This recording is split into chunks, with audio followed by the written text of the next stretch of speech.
एक खूबसूरत लड़की बहुत उम्मीद लेकर अस्पताल आती है क्योंकि उसे ब्रेस्ट सर्जरी करवानी होती है। जब उसे ऑपरेशन से पहले बेहोशी की गैस दी जाती है तो बेहोश होने से पहले वह देखती है कि डॉक्टर के चेहरे पर आंख, नाक, मुंह कुछ भी नहीं है। ये देखकर वह डर जाती है, चिल्लाने की कोशिश करती है, लेकिन उसका शरीर भारी हो जाता है और वह बेहोश हो जाती है। जब उसे होश आता है तो डॉक्टर वहां नहीं होता।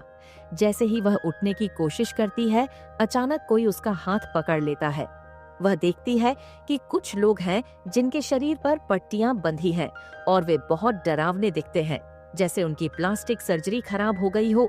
वे लोग उसे पकड़ लेते हैं और ऐसा लगता है कि वे उसे मारकर उसके शरीर के टुकड़े करना चाहते हैं। तभी बाहर से एक आदमी उसकी चीख सुनकर ऑपरेशन रूम में आ जाता है। लड़की उसे देखकर मदद के लिए चिल्लाती है। उन औरतों में से एक सर्जिकल चाकू लेकर उस आदमी पर हमला कर देती है और उसके पेट में चाकू मार देती है। आदमी उसे किसी चीज से मारकर गिरा देता है और बाकी दो औरतें उसकी तरफ बढ़ती हैं। इसी मौके का फायदा उठाकर लड़की वहां से भाग जाती है। दोनों अस्पताल के कॉरिडोर में भागते हैं। उन्हें समझ नहीं आता कि अस्पताल में क्या हो रहा है। लड़की बताती है कि उसने पहले लिफ्ट में एक अजीब बूढ़े आदमी को देखा था जिसे मारना नामुमकिन था। वे दोनों नर्स स्टेशन में जाते हैं, लेकिन वहां से फोन बाहर नहीं लग रहा होता। थोड़ी देर बाद उन्हें एक घायल आदमी मिलता है जो कहता है कि उसे गोली लगी थी और कोई उसे अस्पताल छोड़ गया था।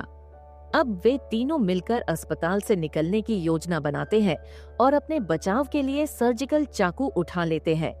जब वे लिफ्ट के पास पहुंचते हैं तभी आवाज आती है और वही डरावनी औरतें छत पर बंदरों की तरह रेंगते हुए उनकी तरफ आने लगती हैं।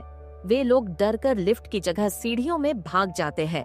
आदमी दोनों को आगे भेज देता है और खुद पीछे रुक जाता है। जब वह भी जाने लगता है तो उसे नीचे से सफेद रोशनी दिखाई देती है। वह नीचे जाने लगता है, लेकिन अचानक एक काला हाथ उसे पकड़ लेता है। वह नीचे देखता है तो वहां नर्क जैसा डरावना दृश्य होता है। वह डरकर पीछे हट जाता है। तभी एक अस्पताल का कर्मचारी आता है और उसे वापस कॉरिडोर में ले जाता है। वह कहता है कि नीचे जाना सही नहीं है, वहां जाने पर वह कभी वापस नहीं आ पाएगा। जब वह कर्मचारी की तरफ ध्यान से देखता है तो उसके चेहरे पर भी कोई नाक, आंख, मुंह नहीं होता। तभी एक महिला डॉक्टर आती है और उस कर्मचारी को मारकर गिरा देती है। फिर वह आदमी बेहोश हो जाता है। जब उसे होश आता है तो वह फिर से अस्पताल के बेड पर होता है और उसके पेट का घाव बंधा हुआ होता है। थोड़ी देर बाद एक पुलिस वाला आता है जिसके पास बंदूक होती है। वह कहता है कि उसे भी नहीं पता कि वह इस अस्पताल में कैसे आया। जब वे खिड़की खोलकर बाहर देखते हैं तो बाहर पूरा अंधेरा होता है, कुछ भी दिखाई नहीं देता।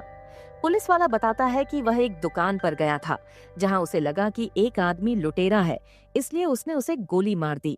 तभी अचानक पुलिस वाला गायब हो जाता है। आदमी फिर से अस्पताल में घूमता है। उसे व्हील चेयर पर बैठा एक बूढ़ा आदमी मिलता है। वह उसे कहता है कि छत पर जाओ।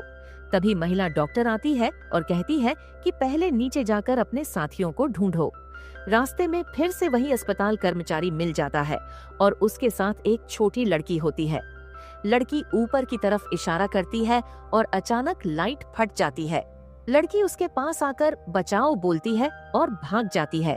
तभी अस्पताल कर्मचारी उसका गला पकड़ लेता है और कहता है कि उसे नीचे नहीं जाना चाहिए था, नहीं तो वह पछताएगा। तभी बूढ़ा आदमी चिल्लाता है और कर्मचारी का ध्यान भटक जाता है। बूढ़ा आदमी कहता है कि जल्दी छत पर जाओ और मदद लाओ, लेकिन जब वह पीछे मुड़कर देखता है तो बूढ़ा आदमी और कर्मचारी दोनों गायब हो चुके होते हैं।